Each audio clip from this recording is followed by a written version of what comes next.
Breaking news చూస్తున్నాము.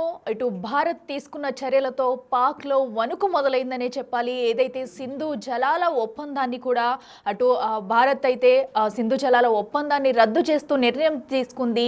ఈ నిర్ణయంపై కూడా పాక్ అక్కసు వెళ్ళగక్కుతుందనే చెప్పాలి. ఎందుకంటే సింధు జలాలను నిలిపివేస్తే కనుక తగిన చర్యలు తీసుకుంటాం, యుద్ధానికి సిద్ధం అంటూ ఇప్పటికే పాక్ అయితే హెచ్చరికలు జారీ చేస్తుంది. ఈ నేపథ్యంలో భారత్పై అక్కసు వెళ్ళగెక్కింది పాక్ మంత్రిమండలి. అయితే ఇప్పటికే పాక్ రైల్వే శాఖ మంత్రి భారత్ పై కీలక వ్యాఖ్యలు చేశారు. తమ దగ్గర అణుబాంబులు ఉన్నాయి, న్యూక్లియర్ బాంబులతో కూడా దాడికి దిగుతామంటూ కూడా కొన్ని వ్యాఖ్యలు అయితే చేశారు. సో ఏదైతే పహల్గామ్లో జరిగిన దాడికి సంబంధించి కూడా ఇప్పటికే పాక్ పై భారత్ అయితే కొన్ని హెచ్చరికలు జారీ చేస్తూ కొన్ని నిర్ణయాలు తీసుకుంది. ఈ నేపథ్యంలో సింధు జలాలను నిలిపివేస్తూ కూడా ఒక నిర్ణయం అయితే తీసుకుంది. దీంతో ఈ నిర్ణయంపై పాక్ అయితే తమ అక్కసు వెళ్ళగక్కుతుందని చెప్పుకోవాలి. సో సింధు జలాలను నిలిపివేస్తే తీవ్ర పరిణామాలు ఎదుర్కొంటామంటూ కూడా పాక్ అయితే బెదిరిస్తున్న వ్యాఖ్యలు ఇప్పుడు వైరల్గా మారాయనే చెప్పాలి. సింధు జలాల ఒప్పందాన్ని రద్దు చేస్తూ తీసుకున్న కీలక నిర్ణయంపై పాక్ వెన్నులో వణుకు పుట్టింది. దీంతో కూడా సింధు జలాలను నిలిపివేస్తే తగిన చర్యలు తీసుకుంటాం, యుద్ధానికి సిద్ధం అంటూ పాక్ మంత్రులైతే కొన్ని వ్యాఖ్యలు కూడా చేస్తున్నారు. ప్రపంచంలోనే అత్యంత శక్తివంతమైన అణుబాంబులు తమ దగ్గర ఉన్నాయి. సో దీంతో మేము యుద్ధానికి పాల్పడతాము, ప్రతీకార చర్యలు తీసుకుంటామంటూ కూడా పాక్ చేస్తున్న వ్యాఖ్యలు ఇప్పుడు దుమారం రేపుతున్నాయనే చెప్పాలి. ఈ నేపథ్యంలో అక్కడ పాక్ మంత్రిమండలి అయితే కొన్ని వ్యాఖ్యలు చేస్తుంది. ఏదైతే పహల్గామ్ ఘటనలో జరిగిన దాడికి సంబంధించి కూడా భారత్ గట్టిగానే స్పందించనే చెప్పాలి. ఈ నేపథ్యంలో సింధు నదీ జలాలను అయితే ఒప్పందం రద్దు అయితే చేసింది. అయితే ఈ సింధు నదీ జలాల రద్దు చేయడం పట్ల పాక్ అయితే ఒక్క చుక్క నీరు కూడా వెళ్ళలేని పరిస్థితి అయితే ఇప్పుడు రాబోతుంది. ఈ నేపథ్యంలోనే నీరు ఎలా నిలిపివేస్తారు, ఈ నిర్ణయాన్ని వెనక్కి తీసుకోవాలంటూ లేదంటే యుద్ధానికి దిగుతామంటూ కూడా పాక్ హెచ్చరికలు జారీ చేస్తుంది. అయితే పాక్ మంత్రి ఏమన్నారో ఒకసారి ఇప్పుడు చూద్దాం. असल में जो निशाना जो है वो हमारा जो है ये इंडस वाटर ट्रीटी निशाना है हमारा, और पहलगाम जो है वो बहाना है।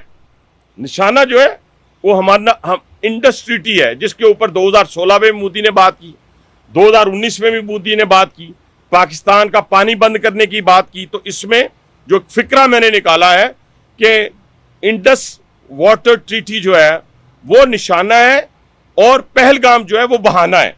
उसको बहाना बनाकर ये उसको खत्म करने के दर पे हैं और खत्म करने की कह रहे हैं कि हम खत्म कर देंगे, पानी बंद कर देंगे।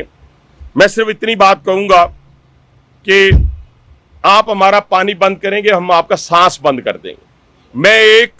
मैं एक वफाकी वजीर की हैसियत से कहता हूं और एक जिम्मेदार की हैसियत से कहता हूं कि आप हमारी नेशनल सिक्योरिटी काउंसिल जो फैसला किया है ये पूरी पाकिस्तानी कौम की तर्जुमानी है। दिलेरी के साथ चीफ एग्जीक्यूटिव ने, कमांडर इन चीफ ने, मुसलमानों की, पाकिस्तानियों की, जिसके सारे लोग शामिल हैं, जिसमें ईसाई भी हैं, हिंदू भी हैं, सिख भी हैं जो पाकिस्तान के अंदर रहते हैं, सबकी तर्जुमानी की है। ఎస్ చూసాం కదా, ఏదైతే పాక్ మంత్రి చేసిన వ్యాఖ్యలు అయితే సింధు జలాల్ని నిలిపివేయడం పట్ల తమదైన శైలిలో స్పందించారు. అయితే దీంతో కూడా ఇటైతే యుద్ధానికి సిద్ధమంటూ తమ దగ్గర అణుబాంబులు ఉన్నాయంటూ కూడా వ్యాఖ్యానించారు. ఇదే అంశానికి సంబంధించి మరింత సమాచారం మా ప్రతినిధి శివ లైవ్లో అందిస్తారు. శివ చెప్పండి, మరి ఏదైతే సింధు జలాలను అయితే నిలిపివేశామో దీని పట్ల కూడా పాక్ అయితే రియాక్ట్ అయ్యింది. ఒకవేళ వీటిని నిలిపివేస్తే కనుక యుద్ధానికి సిద్ధము, మా దగ్గర అణుబాంబులు ఉన్నాయి, న్యూక్లియర్ బాంబులతో కూడా దాడికి దిగుతామంటూ హెచ్చరికలు జారీ చేస్తున్న తరుణం అయితే మనం చూస్తున్నాం. దీన్నంతా ఎలా చూడాలంటారు? ప్రస్తుతం అక్కడ సిచ్యువేషన్ ఏంటి? రైట్ అఖిల, ఏదైతే పెహల్గామ్లోని బైసరన్ వ్యాలీలో కాల్పుల ఘటన జరిగిన తర్వాత ఇటు భారత్ అప్రమత్తమైంది. కాల్పుల ఘటన తర్వాత ఇటు ఉగ్రవాదులకు సంబంధించిన సానుభూతి పరులు కానీ, సహచరులు కానీ, వారికి సంబంధించిన స్థావరాలపై దాడి చేసేందుకు భారత భద్రతా బలగాలు సిద్ధమయ్యాయి. దానిలో భాగంగానే మేకపోతు గాంభీర్యం అనేది పాకిస్తాన్ ప్రదర్శిస్తోంది. అంటే ఎటువైపు నుంచి ఎక్కడి నుంచి ఎటు నుంచి దాడి చేస్తుందో భారత్ మా పైన అనేది ముందుగానే వాళ్ళు ప్రగల్భాలు పలుకుతున్న పరిస్థితి కనిపిస్తోంది. మేము ఏదైతే ఇంతకుముందు మీరు చెప్పినట్టు భారత చర్యలతో ఇటు వణుకు మొదలైన పరిస్థితి పాకిస్తాన్లో కనిపిస్తోంది. భారత్పై అక్కసు వెళ్ళగక్కిన పరిస్థితులు ఇప్పుడు కనిపిస్తున్నాయి. పాక్ రైల్వే శాఖ మంత్రి స్వయాన ప్రభుత్వంలో ఉన్న మంత్రులే ఇటువంటి కీలక వ్యాఖ్యలు చేయడం అనేది దురదృష్టకరం అనేది కూడా ప్రధానంగా విశ్లేషకులు చెప్తూ ఉన్నారు. న్యూక్లియర్ బాంబులతో మీపై దాడి చేస్తామంటూ కూడా, అంటే భారత్పై దాడి చేస్తామంటూ కూడా పాకిస్తాన్ మంత్రులు వ్యాఖ్యలు చేయడం అనేది అత్యంత దారుణం. ఒకవైపు వారికి అనుబంధంగా పనిచేస్తున్న ఉగ్రవాద సంస్థలు భారత్పై కాల్పులు జరపడం, వారి ప్రాణాలను బలిగొనడం, మళ్ళా ఇప్పుడు భారత్నే పేల్చేస్తాము, భారత్పై అణుబాంబులతో విరుచుకుపడతామని వ్యాఖ్యలు చేయడం అనేది అత్యంత దారుణం అంటూ కూడా చెప్తున్నారు. ఏదైతే సింధు జలాలు అంటే 130 అణుబాంబులను సిద్ధం చేసి ఉంచినట్టుగా కూడా చెప్తున్నారు. సింధు జలాలను నిలిపివేస్తే తీవ్ర పరిణామాలు ఎదుర్కొనాల్సిన పరిస్థితి ఉంటుందంటూ కూడా బెదిరింపులకు పాల్పడుతున్న పరిస్థితి కనిపిస్తుంది. అంటే గోరీ, షహీన్, గజనవి వంటి క్షిపణులను సిద్ధంగా ఉన్నట్లు కూడా వారు స్పష్టం చేశారు. అంటే పెహల్గాం దాన్ని సాకుగా చూపి పాక్పై భారత్ రెచ్చిపోతున్నట్టు కూడా ఆరోపిస్తున్న పరిస్థితి కనిపిస్తోంది.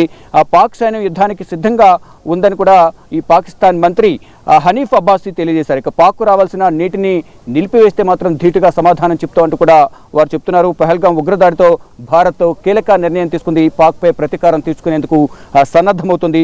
దౌత్యం ఒత్తిడితో పాటు సరిహద్దు వెంబడి బలగాలను మోహరించారు. మొత్తంగా చూసుకుంటే సింధు జలాల ఒప్పందాన్ని రద్దు చేస్తే కీలక ప్రకటన అయితే భారత ప్రభుత్వం తీసుకుంది. దీంతో పాక్లో అల్లజడి మొదలైందని ప్రధానంగా చెప్పుకోవాలి. ఇప్పటికే ఈ పాక్ ఉగ్రవాద సంస్థకు సంబంధించి ఏదైతే లష్కరే తోయబాతో అనుబంధంగా పనిచేస్తున్న ది రెసిస్టెన్సీ ఫోర్స్ ఏదైతే ఉందో ఈ పెహల్గాంలోని బైర్సరన్ వ్యాలీలో పర్యాటకులు వెళ్ళి ఎంతో సరదాగా గడుపుతున్న టూరిస్టుల మీద అత్యంత కిరాతకంగా 10 నిమిషాల్లో నరమేధం సృష్టించి 26 మందిని హతమార్చి వారి ప్రాణాలను బలిగొన్నారు. దాని తర్వాత భారత్ అప్రమత్తమై పాకిస్తాన్కు ధీటుగా త్వరలోనే మీకు గుణపాఠం చెబుతాము, ప్రపంచం ముందు మిమ్మల్ని దోషిగా నిలబెడతామంటూ కూడా ప్రధాని నరేంద్ర మోడీ కానీ భారత ప్రభుత్వం కానీ తెలిపింది. దానికి ధీటుగా భారత సైన్యం కూడా పనిచేస్తున్న పరిస్థితి కనిపిస్తుంది. ఇప్పటికీ ఎవరైతే ఉగ్రవాదులు ఉన్నారో దీంట్లో ఉగ్రవాద కార్యకలాపాలు కొనసాగించిన వారు కానీ వారికి సహకరించిన వారి అనుమానితుల ఇళ్లను ఇప్పటికే దాదాపు 6 ఇళ్లను భద్రతా బలగాలు లోకల్ తహసీల్దార్ సిబ్బందితో కూల్చివేశారు. ఇప్పటికే త్రాల్ ఏదైతే ఉందో త్రాలు ఆసిఫ్ షేక్ ఎవరైతే ఉన్నారో ఈ బైసరన్ వ్యాలీలో కాల్పులు జరిపిన వన్ ఆఫ్ ది ఉగ్రవాది ఎవరైతే ఉన్నారో వారి నివాసాన్ని భద్రతా బలగాలు కూల్చేశాయి. నిన్న రాత్రి కూడా మరో ఉగ్రవాది అమీర్ వాణి అనే ఉగ్రవాది నివాసాన్ని కూడా త్రాల్లో కూల్చేసిన పరిస్థితి కనిపిస్తోంది. ఇలా మరోవైపు పుల్వామా, అనంతర కుల్గాంలో పరిసర ప్రాంతాల్లో ఉగ్రవాదుల ఇళ్లన్నింటినీ కూడా భారత ప్రభుత్వం భద్రతా బలగాలు కూల్చేస్తున్నాయి. త్రివిధ దళాలు సిద్ధంగా ఉండాలి, ఏ టైంలోనైనా అటాక్ చేయాల్సిన పరిస్థితి వస్తుందంటూ కూడా ఆర్మీ బలగాలకు సెలవులని కూడా క్యాన్సిల్ చేసిన పరిస్థితి కనిపిస్తోంది. అఖిల. ఎస్ శివ, ఇటు అయితే భారత్ తీసుకున్న నిర్ణయాలను అటు పాక్ అయితే జీర్ణించుకోలేక ఇలాంటి వ్యాఖ్యలు చేస్తుంది అనుకోవచ్చా? ఎందుకంటే సింధు జలాలు అనేది ఇప్పుడు పాక్కి ఎంత అవసరమో ప్రతి ఒక్కరికి తెలిసిన విషయమే. సింధు జలాలను ఆపివేస్తే ఒక్క చుక్క నీరు కూడా అటు పాక్కి వెళ్ళే పరిస్థితి అయితే లేదు. ఇప్పుడు వీటిని అయితే మరి తీసుకునేందుకే ఇలాగ యుద్ధానికి దిగుతాము, అణుబాంబులు ఉన్నాయి అని చెప్పేసి ఇలాంటి వ్యాఖ్యలు చేస్తుంది అనుకోవచ్చా? ప్రస్తుతం అటు సరిహద్దుల్లో ఎలాంటి పరిస్థితి నెలకొంది? ఆ సరిహద్దుల్లో అయితే కవింపు చర్యలకు సీజ్ ఫైర్ను నిబంధనలు అతిక్రమించి పాకిస్తాన్ ఆర్మీ సైనికులు ప్రయత్నాలు చేస్తున్నారు. దాన్ని ధీటుగా భారత ఆర్మీ తిప్పికొడుతోంది. అంటే మేకపోతు గాంభీర్యం, ఇంతకుముందు చెప్పినట్టుగా ప్రగల్భాలు, మేకపోతు గాంభీర్యం, ఏమి చేయలేని వాళ్ళు ప్రగల్భాలు పలుకుతూ ఉంటారు. అంటే భారత్ చేసే ప్రతి పనిని ధీటుగా ఎదుర్కోలేక లోపల భయపడుతూ మేకపోతు గాంభీర్యాన్ని చూపిస్తున్నారని మనం ప్రధానంగా చెప్పాలి. దీనిలో భాగంగానే లేనిపోని వ్యాఖ్యలు చేయడం, రక్తం పారిస్తాము, సింధు నది నీటిని ఆపేస్తే శ్వాస ఆగేలా చేస్తామంటూ కూడా ఇటు హెజ్బుల్ నిజాముద్దీన్ సంబంధించి కానీ మరోవైపు లష్కరే తోబే సంబంధించిన అధినేతలు ఎవరైతే ఉంటారో అధిపతులు ఉగ్రవాద సంస్థకు సంబంధించి వారందరూ కూడా కీలక వ్యాఖ్యలు చేస్తున్నారు. ఇటు ప్రధాని నరేంద్ర మోడీని ఉద్దేశించి వ్యాఖ్యలు చేయడం కానీ భారత్ నుంచి వ్యాఖ్యలు చేయడం కూడా చూస్తూ ఉన్నాం. అంటే నీటిని ఆపేస్తే మీ శ్వాసనే మేము ఆపేస్తామంటూ కూడా, ఊపిరిని తీసేస్తామంటూ కూడా ఈ లష్కరే తోయిబాకు సంబంధించిన చీఫ్ కూడా వ్యాఖ్యలు చేశారు. ఇలా ప్రతి ఒక్కరు కూడా అనేక వ్యాఖ్యలు చేస్తున్నారు. అంటే భారత్ ఎటు నుంచి విరుచుకుపడుతుంది, ఏం చేయబోతుంది అనేది కూడా వారు అంచనా వేయలేకపోతున్నారు. ఈ నేపథ్యంలోనే రెచ్చగొట్టే వ్యాఖ్యలు అయితే చేస్తున్న పరిస్థితి కనిపిస్తుంది. మరోవైపు ఇటు అటారీ బోర్డర్లో భారత ప్రభుత్వం, భారత ఆర్మీ కూడా పరిసర ప్రాంతాల్లో ఉన్న పంట పొలాలకు సంబంధించిన రైతులకు కొన్ని సూచనలు చేశారు. 2 రోజుల్లోపు మీకు పంట ఏదైతే ఉందో పంటనంతా కోసేయాలంటూ కూడా వారికి సూచనలు చేశారు. ఆ దిశగానే వారంతా కూడా పనులు చేసుకుంటున్నారు. వారు కూడా కొంత ఆందోళన వ్యక్తం చేస్తున్నారు. ఏం జరగబోతుంది భవిష్యత్తులో, ఇప్పటికిప్పుడు పంటను కోసేయాలని చెప్తున్నారంటూ కూడా వారు కూడా కొంత చర్చలు అందరూ కూడా అంతర్గతంగా చర్చించుకుంటున్నారు. మరోవైపు పాకిస్తాన్ కూడా సరిహద్దు వెంబడి యుద్ధ ట్యాంకర్లను తరలిస్తోంది. అంటే ఏం జరగబోతుంది భవిష్యత్తులో? ఇటు త్రివిధ దళాలను సిద్ధంగా ఉండాలని భారత్ చెప్తోంది, మరొక యుద్ధ ట్యాంకర్లను పాకిస్తాన్ బోర్డుకు తరలించాలని పాకిస్తాన్ ఆర్మీ చీఫ్ కానీ పాకిస్తాన్ ప్రభుత్వం కానీ చెప్తోంది. కానీ భవిష్యత్తులో ఏం జరగబోతుంది? యుద్ధం రాబోతుందా? ఏం జరగబోతుంది? విధ్వంసం జరగబోతుందా అంటూ కూడా అందరూ ఉత్కంఠగా ఎదురు చూస్తున్న పరిస్థితి కనిపిస్తుంది. కానీ ఏదైతే పెహల్గాంలో బైసారంలో జరిగిన ఉగ్రదాడికి ప్రతీకారం తీర్చుకుంటామంటూ కూడా ప్రధాని నరేంద్ర మోడీ చెప్పారు. ఎవరైతే ఉగ్రవాదులు ఉన్నారో, ఉగ్రదాడి జరిపిన వారు, ఉగ్రవాద చర్యలకు ఆశ్రయం ఇచ్చిన ప్రాంతాన్ని కూడా ఊడ్చిపారేస్తాం, అటువంటివన్నీ కఠినంగా శిక్షిస్తామంటూ కూడా మట్టు పెడతామంటూ కూడా ప్రధాని నరేంద్ర మోడీ కూడా కీలక వ్యాఖ్యలు చేశారు. మరోవైపు పీఓకు ఏదైతే ఉందో దాన్ని కూడా ఆక్రమించుకునేందుకు పాక్ ఆక్రమిత కాశ్మీర్ ఏదైతుందో అది, మరోవైపు పీఓకి ఏదైతుందో దానికి సంబంధించి కూడా భారత్ పరిధిలోకి తీసుకునేందుకు కూడా ప్రయత్నాలు జరుగుతున్నాయి. పీఓకి కోసం ప్రాణాలను అర్పిస్తానంటూ కూడా కేంద్ర హోంమంత్రి అమిత్ షా కూడా కీలక వ్యాఖ్యలు చేశారు. ఈ నేపథ్యంలోనే పటిష్టమైన భద్రత మధ్య ఇక్కడ టూరిజం కూడా కంటిన్యూ చేసేందుకు, ఎవరు కూడా ఎటువంటి ఇబ్బందులు పడకుండా ఇక్కడ టూరిజం కంటిన్యూ చేయాలంటూ కూడా ప్రభుత్వం భావిస్తుంది. దానిలో భాగంగానే ఇప్పుడు పటిష్టమైన భద్రత జమ్మూ కాశ్మీర్, ఇతర పర్యాటక ప్రాంతాలైన ఏదైతే శ్రీనగర్ కానీ, శ్రీనగర్లోని ధాల్ లేక్ కానీ, పుల్వామా, పెహల్గాం, కుల్గాం, అనంతనాగ్ ఇటువంటి పరిసర ప్రాంతాల్లో కూడా మొత్తం పటిష్టమైన భద్రతను ఏర్పాటు చేస్తున్నారు. ప్రజెంట్ ఏదైతే ఈ కాల్పులు జరిగిన తర్వాత ఈ జమ్మూ కాశ్మీర్ కానీ, శ్రీనగర్, ఇతర ప్రాంతాల్లో టూరిజం అనేది కుంటుపడిన పరిస్థితి కనిపిస్తుంది. ప్రజెంట్ మనం శ్రీనగర్లోని డాల్ లేక్లో ఉన్నాం. ఇక్కడ అన్ని కూడా పడవలన్నీ కూడా ఖాళీగా దర్శనమిస్తున్న పరిస్థితి కనిపిస్తోంది. ఇక్కడ చూస్తున్నాం ఈ బోట్ హౌజెస్ శ్రీనగర్లో డాల్ లేక్లో ఇదొక ఫేమస్ స్పాట్, ఇది టూరిజం స్పాట్. ఇక్కడ డాల్ లేక్ ఎవరైతే ఇక్కడ టూరిజానికి వస్తారో వారు పడవలో ప్రయాణం చేసిన తర్వాత ఇక్కడే బోట్ హౌజెస్, పడవలోని ఇల్లు ఉంటాయి హోటల్స్ టైప్లో, ఇక్కడే వారందరూ కూడా నివాసం ఉంటారు. కానీ ఇవన్నీ కూడా ఖాళీగా దర్శనమిస్తున్న పరిస్థితి కనిపిస్తుంది. అక్కడ ఒడ్డును చూస్తే కనుక పడవలోనే కూడా ఆ టూరిస్టుల కోసం ఆ పడవలు ఎదురు చూస్తున్నాయి. అంటే టూరిస్టులు లేక ఈ శ్రీనగర్ డాల్ లేక్ అంతా కూడా వెలవెలబోతున్న పరిస్థితి అయితే కనిపిస్తోంది. ఆ ఒడ్డున ఒకటి అర పడవలు తప్ప మిగతా పడవలని కూడా ఒడ్డునే ఉన్నాయి. అంటే ప్రజెంట్ సిచ్యువేషన్ ఏంటంటే ఏదైతే గత 10 రోజులుగా ఎవరైతే ముందుగా ప్లాన్ చేసుకున్న పర్యాటకులు ఎవరైతే ఉన్నారో వారు మాత్రమే ఇప్పుడు జమ్మూ కాశ్మీర్ కానీ, శ్రీనగర్ పరిసర ప్రాంతాల్లో పర్యాటక ప్రాంతాలు సందర్శిస్తున్నారు. కొత్తగా ఈ కాల్పులు జరిగిన తర్వాత కొత్తగా బయట నుంచి ఎవరు కూడా శ్రీనగర్ కానీ, జమ్మూ కాశ్మీర్ కానీ, ఇతర పరిసర ప్రాంతాలకు, టూరిస్టు ప్రాంతాలకు ఎవరు కూడా రాలేదంటూ కూడా ఇక్కడున్న ప్రజలు కానీ, ఇటు బోట్ హౌజెస్ యజమానులు, మరోవైపు పడవల యజమానులు చెప్తూ ఉన్నారు. అంటే కేవలం టూరిజం మీదే ఇక్కడ జమ్మూ కాశ్మీర్ కానీ, దాల్ లేక్ కానీ, శ్రీనగర్ కానీ అంతా కూడా ఆధారపడి ఉంది. కానీ ఇక్కడ టూరిస్టులు రాకపోవడం వల్ల అనేక ఇబ్బందులు ఎదుర్కొంటున్నాము అనేది కూడా ఇక్కడ బోట్ హౌస్ యజమానులు, పడవ యజమానులు, అటు ఆటో డ్రైవర్ కానీ, ట్యాక్సీ డ్రైవర్, ఇప్పుడు ట్యాక్సీలు ఏవైతే కార్లు ఉన్నాయో అవన్నీ కూడా టూరిస్టులు లేక పార్కింగ్కే పరిమితం అవుతూ ఉన్నాయి. ఎప్పుడు టూరిస్టులు వస్తారా, తమకు పని దొరుకుతుందని కూడా వారందరూ కూడా ఎంతో ఉత్కంఠగా ఎదురు చూస్తున్న పరిస్థితి అయితే కనిపిస్తుంది. మొత్తంగా చూసుకుంటే ఎక్కడికక్కడ టూరిస్టులు లేక ఎక్కడికక్కడ ఈ దాల్ లేక్ అంతా కూడా ఖాళీగా దర్శనమిస్తోంది. మరబోట్లు కానీ, తెడ్లతో నడిపే బోట్స్ కూడా ఏవైతే ఉన్నాయో అవన్నీ కూడా ఖాళీగా దర్శనమిస్తున్న పరిస్థితి అయితే కనిపిస్తోంది. మొత్తంగా ఈ పెహల్గాం ఉగ్రదాడి ఎఫెక్ట్ అనేది జమ్మూ కాశ్మీర్ వ్యాప్తంగా పర్యాటక రంగంపై పడింది. ఏదైతే ఈ పర్యాటక రంగం టూరిజం పైనే ఆధారపడి కోట్లు సంపాదించారు, కానీ ఇప్పుడు ఆ టూరిజం కుంటుపడింది. దానివల్ల బికారయ్యే పరిస్థితి ఉందంటూ కూడా ఇక్కడున్న టూరిస్ట్ మీద ఆధారపడిన శ్రీనగర్ వాసులైతే చెప్తూ ఉన్నారు. అంటే సుదూర ప్రాంతాల నుంచి, అంటే వెకేషన్ హాలిడేస్ కానీ, కొంతమంది ఫ్యామిలీ ట్రిప్ వేసేందుకు, కొంతమంది నూతన దంపతులు, ఇలా అనేక మంది ఈ పర్యాటక ప్రాంతానికి సందర్శించేందుకు వస్తూ ఉంటారు. ఇక్కడ శ్రీనగర్లో tulip garden, Mughal garden famous ఇక్కడ. అవి కూడా ప్రజెంట్ తాత్కాలికంగా ఎవరు పర్యాటకులు రాకపోవడంతో అవి కూడా మూతపడినట్టు కూడా తెలుస్తోంది. ఇక్కడ కేవలం ఏదైతే శ్రీనగర్ ఇంతకుముందు చెప్పినట్లుగా ఎవరు కూడా కొత్తగా ఎవరు రావడం లేదు. ఉన్నవారే ఇక్కడ లోకల్ ఉన్న ప్రాంతాలను సందర్శిస్తున్నారు. కొంతమంది 22వ తేదీన కాల్పులు జరగక ముందే అక్కడికి వెళ్ళాలని ఒక ప్లాన్ చేసుకున్నారు. అక్కడ హోటల్స్ బుక్ చేసుకున్నారు. పెహల్గాం వెళ్ళాలి, ఆ బైసరన్ వ్యాలీని సందర్శించాలి అందరూ కూడా భావించారు. కానీ ఎవరు కూడా కాల్పులు జరిగిన తర్వాత అక్కడ వెళ్లేందుకు అందరూ కూడా వెనుకంజ వేస్తున్న పరిస్థితి కనిపిస్తోంది. ఎక్కడ కూడా అంటే కాల్పులు జరిగిన తర్వాత అక్కడ పరిసర ప్రాంతాలు కూడా ఆర్మీ అంతా కూడా అక్కడ మోహరించిన నేపథ్యంలో ఆర్మీ బలగాలు ఎవరిని కూడా పైకి రావడం లేదు. ప్రజెంట్ బైసరన్ వ్యాలీ అంతా కూడా ఆర్మీ స్వాధీనం చేసుకుంది. ఎవరిని ఇటు మీడియాని కానీ, మరోవైపు సాధారణ ప్రజాని కానీ అక్కడికి రానివ్వడం లేదు. ఫర్దర్గా అక్కడ మొత్తం దర్యాప్తు అంతా కంప్లీట్ చేసిన తర్వాత దాన్ని ఫర్దర్గా త్వరలోనే ఓపెన్ చేస్తారంటూ కూడా అందరూ భావిస్తూ ఉన్నారు. కానీ ఈ లోపల ముందుగా కొన్ని ప్లాన్ చేసుకున్నారు కాబట్టి ఆ ప్రాంతాలకు వెళ్ళి వారితో ఎన్ని ప్రాంతాలను కూడా సందర్శించాలని కూడా వారంతా భావిస్తూ ఉన్నారు. ఈ నేపథ్యంలోనే ఇటు శ్రీనగర్లోని దాల్ లేక్ వస్తూ ఉన్నారు. అంటే కొత్తగా ఎవరూ రావడం లేదు, ఉన్నవారే ఇక్కడ హోటల్లో స్టే చేసిన కొంతమంది, మరోవైపు గతంలో వచ్చిన వారు మాత్రమే ఇక్కడ పర్యటనకు వచ్చి ఇక్కడ పర్యటన ప్రాంతాలను సందర్శిస్తున్నారంటూ కూడా వారు చెప్తూ ఉన్నారు. మొత్తంగా చూసుకుంటే ఈ కాల్పుల ఎఫెక్ట్ అనేది జమ్మూ కాశ్మీర్ టూరిజం మీద ప్రధానంగా కనిపిస్తున్నట్లుగా కూడా తెలుస్తుంది. దానిలో భాగంగానే ఇక్కడ ఎక్కువగా ఈ సౌత్ ఇండియా నుంచి ఎక్కువగా వస్తూ ఉంటారు. దానిలో భాగంగా ఇక్కడ సౌత్ పీపుల్ అంతా కూడా ఇక్కడ టూరిజానికి ఎక్కువగా వస్తూ ఉంటారు. మొత్తం ఏదైతే మనం చూస్తూ ఉన్నామో ఇక్కడ చాలామంది కూడా ఇక్కడ పర్యాటకులు ముందుగా ప్లాన్ చేసుకున్నారు, శ్రీనగర్ దాల్ లేక్కి వచ్చారు. వారితో మాట్లాడే ప్రయత్నం చేద్దాం. వీరు ఎక్కడి నుంచి వచ్చారు, ఇక్కడ ప్రజెంట్ ఎక్కడెక్కడ ఈ ప్రాంతాలను వారు సందర్శించారనేది కూడా వారి మాటల్లోనే అడిగి తెలుసుకునే ప్రయత్నం చేద్దాం.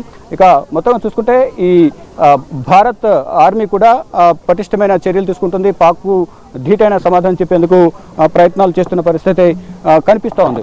ఇక్కడ వీరితో మాట్లాడే ప్రయత్నం చేద్దాం. మీరు ఎక్కడి నుంచి వచ్చారండి? ఆంధ్రప్రదేశ్ తెలుగు మొత్తం ఇక్కడ తెలుగు వారు కొంతమంది ఇక్కడ ఉన్నారు, ఆంధ్రప్రదేశ్ నుంచి వచ్చామంటూ కూడా వారు చెప్తున్నారు. వారి మాటల్లోనే వారి వివరాలు అడిగి తెలుసు. మీరు ఎక్కడి నుంచి వచ్చారు? విజయవాడ వచ్చి 22వ తారీఖు నుంచి వచ్చాం. 22, 23, 24, 25, 26 మేము first Amritsar Golden Temple, Wagah border, next వెస్ట్ని చండీ అమ్మవారు,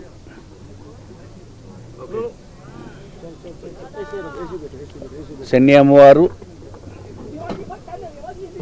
జ్వాలాముఖి టెంపుల్, నెక్స్ట్ పర్వతాలు, కూల్ ప్రదేశ్, నెక్స్ట్ ఇది బూట్ షికార్. ఓకే, ఇది ఇక్కడ కొంచెం అక్కడ కాల్పులు జరిగినాయి కదా, బైసరాన్ వెళ్ళారు అక్కడికి మీరు? నేను వెళ్ళలేదు అక్కడికి, మాకు లేదు అక్కడ ఆ టూరే లేదు మాకు ఓన్లీ శ్రీనగర్ వరకే. టూరిస్ట్ పర్సన్స్ అంతా army is very good. Army నిన్న ఫాలో చేశారు మమ్మల్ని, ఆర్మీ వాళ్ళు మాకు కొంచెం దూరం మమ్మల్ని సర్వీస్ చేసి పెట్టి మాకు హెల్ప్ చేసి పెట్టారు. మీరు ఎక్కడి నుంచి వచ్చారు? విజయవాడ నుంచి. ఏం ప్రాంతాలు మీరు సందర్శించారు ఇక్కడ? మేమందరం ఒకటే గ్రూపు. అమృత్సర్ ఒకటి, శ్రీనగర్, వాఘా బోర్డర్ మొత్తం. ఇక్కడ మొత్తం ఏ ప్రాంతాలు మీరు మొత్తం ప్లాన్, ఎన్ని రోజులు ప్లాన్ చేసుకున్నారు? ఇంకా ఎన్ని రోజులు అవుతుంది మీరు ఇక్కడికి వచ్చి? 2వ తారీఖు వచ్చా, 28వ తారీఖు వరకు ఉంది టూరు. నాకు ఇక్కడ ఇబ్బంది ఏం లేదు, బాగా బ్రహ్మాండంగా జరిగిపోయింది. సపోర్ట్గా ఉందా మీకు ఇక్కడ? ఆర్మీ నెంబర్ 1గా ఉంది, బాగా ఫుల్ సెక్యూరిటీ ఉంది, మాకు అసలు ఇబ్బంది లేదు, నెంబర్ 1గా ఉంది. మీరంతా కూడా ఆంధ్రప్రదేశ్ అంతా రైట్. మొత్తంగా సౌత్ ఇండియా నుంచే ఎక్కువగా శ్రీనగర్కు ఎక్కువ వస్తుంటారు. ఇటు కేరళ, తమిళనాడు, ఇటు ఆంధ్ర, తెలంగాణ నుంచి కూడా ఎక్కువగా ఇక్కడికి టూరిస్టులు వస్తుంటారు. కూడా ఇక్కడ ఉన్న బోట్ హౌసెస్ యజమానులు కానీ ఈ పడవ యజమానులు కూడా చెప్తున్నారు. కానీ ఇప్పుడు ఎవరు టూరిస్టులు రాకపోవడం వల్ల ఇబ్బందులు ఎదుర్కొంటున్నామంటూ కూడా వారు చెప్తున్నారు. అంటే ముందుగా ప్లాన్ చేసుకున్నారు తప్ప కొత్తగా బయట నుంచి ఎవరు రావడం లేదనేది కూడా వీరు చెప్తూ ఉన్నారు. అఖిల, థ్యాంక్ యూ. ఎస్, ఏదైతే భారత్ చర్యలతో కూడా పాక్లో వణుకు మొదలైందనే చెప్పాలి. దీనికి ధీటుగా కూడా పాక్ అయితే అటు చర్యలకు సిద్ధమంటూ కూడా హెచ్చరిస్తుంది. మరో పక్కన సింధు నది జలాలను నిలిపివేయడంతో కూడా పాక్ మంత్రులైతే ఘాటుగా స్పందిస్తున్నారు. అయితే సింధు జలాలను నిలిపివేస్తే కనుక ప్రతీకార చర్యలు తప్పకుండా ఉంటాయంటూ కూడా హెచ్చరికలు జారీ చేస్తున్నారు. మా దగ్గర న్యూక్లియర్ బాంబ్స్ ఉన్నాయి, అణుబాంబ్స్తో ఉన్నాయి, వీటితో యుద్ధానికి దాడికి దిగుతామంటూ కూడా పాక్ మంత్రులైతే హెచ్చరికలు జారీ చేస్తున్నారు. మరి ఈ నేపథ్యంలో దీనిపై ప్రధాని మోడీ స్పందిస్తారా, మరి ఏం జవాబు ఇస్తారు అనేది కూడా వేచి చూడాలి.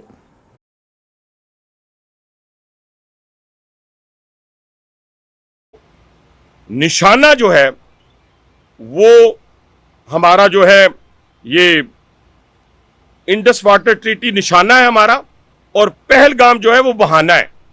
निशाना जो है वो हमारा हम इंडस ट्रीटी है, जिसके ऊपर 2016 में मोदी ने बात की, 2019 में भी मोदी ने बात की, पाकिस्तान का पानी बंद करने की बात की. तो इसमें जो फिक्रा मैंने निकाला है कि इंडस वाटर ट्रीटी जो है वो निशाना है और पहलगाम जो है वो बहाना है. उसको बहाना बनाकर ये उसको खत्म करने के दर पे हैं और खत्म करने की कह रहे हैं कि हम खत्म कर देंगे, पानी बंद कर देंगे.